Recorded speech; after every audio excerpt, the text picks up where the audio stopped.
दोस्तों ये कहानी है जूही नाम की लड़की की जो अपनी मम्मी के साथ गांव जा रही होती है। तो उसका दोस्त राजेश उन्हें खाना देने आता है और जूही से मिलकर चला जाता है।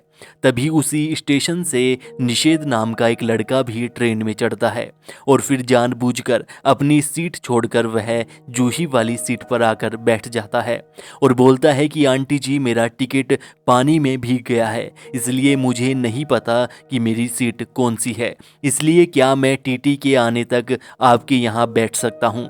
तो आंटी भी उसे बैठने से मना नहीं करती, जिसके बाद जूही ऊपर वाली सीट पर जाकर लेट जाती है और मोबाइल से मूवी देखने लगती है।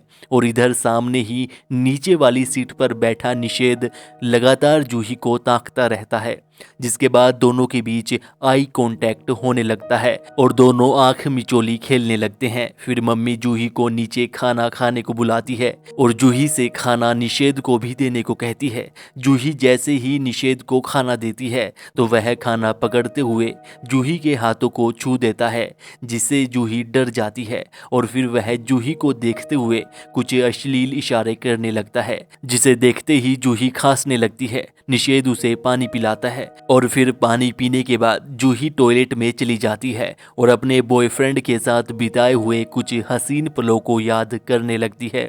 फिर मम्मी की आवाज़ लगाने पर वह उनके पास आती है, जिसके थोड़ी ही देर बाद मम्मी सो जाती है और जूही भी ऊपर जाकर अपनी सीट पर लेट जाती है। तभी टीटी वहां आता है और निषेध का टिकट देखकर उसे बताता है कि तुम गलत सीट पर बैठे हो, तुम्हारी सीट E8 है। ठीक है सर, मैं टॉयलेट होकर अपनी सीट पर चला जाऊंगा। यह बोलकर निषेध टॉयलेट की ओर जाने लगता है और जूही को इशारा करके टॉयलेट में आने को कहता है और जूही भी इसी समय का इंतजार कर रही थी। वह भी ऊपर से उतरकर टॉयलेट की ओर चली जाती है और इधर उधर देखकर टॉयलेट में घुस जाती है, जहां पर दोनों जोली जोली खेलने लगते हैं। और फिर थोड़ी ही देर बाद जूही की मम्मी दरवाज़ा खटखटाती है और बोलती है कि मुझे नींद नहीं आ रही बेटा, मुझे मेरी दवाई दे दो।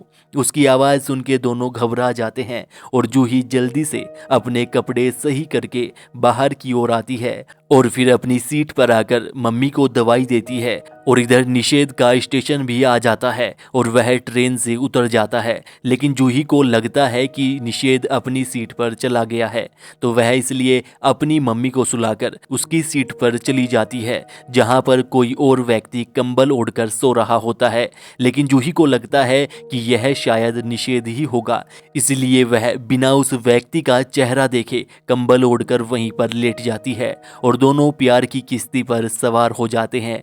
लेकिन तभी बीच में जूही को होश आता है तो वह देखती है कि यह तो कोई और व्यक्ति है, लेकिन तब तक तो देर हो चुकी होती है और अब वह आदमी जूही के मुंह पर हाथ रख लेता है और जूही बेचारी छूटने की कोशिश भी करती है, लेकिन वह व्यक्ति जूही को नहीं छोड़ता और अपने काम में लगा रहता है। और इस वेब सीरीज का यहीं पर एंड हो जाता है। यह वेब सीरीज चरम सुख ट्रेन के नाम से उल्लू ऐप पर अवेलेबल है। आपको यह कैसी लगी और इसके संबंध में आपकी क्या राय है, हमें कमेंट करके ज़रूर बताइएगा और इस वीडियो को लाइक और शेयर कीजिएगा और इस चैनल पर नए आए हैं तो सब्सक्राइब करके बेल आइकन भी दबा लीजिएगा।